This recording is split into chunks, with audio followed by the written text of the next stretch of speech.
Gvern jista' jkun soċjalment ġust u kompetenti fiskalment fl-istess ħin. Il-futur tal-Ewropa għandu jkun imsejjes fuq drittijiet soċjali.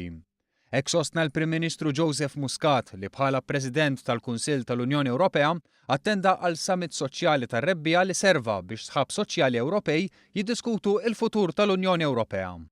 We really believe that at the end of the day, governments can be fiscally competent and socially fair.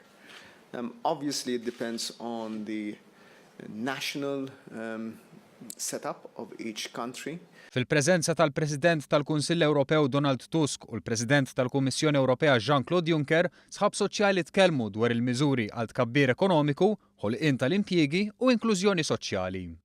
Wieħed mis-suġġetti ewlenin fis-summit soċjali kien il-promozzjoni tal-kunċett Making Work Pay bħala mod kif jiżdied ix-xogħol u drittijiet soċjali aħjar.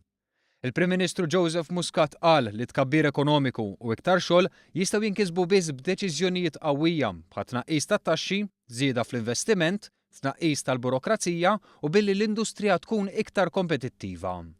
The debate on social fairness is crucial, is paramount. It's really what matters at the end of the day. But it's no use to discuss social fairness if there is no growth and no wealth to distribute. Fis-summit ipparteċipa wkoll il-Ministru għall-Edukazzjoni u x-Xogħol Evarist Bartolo li tkellem dwar deċiżjonijiet li ħall-Gvern Malti u għenu s-suq tax-xogħol bħal childcare b'xejn għal kulħadd, in-work benefits u tapering ta' benefiċċji soċjali.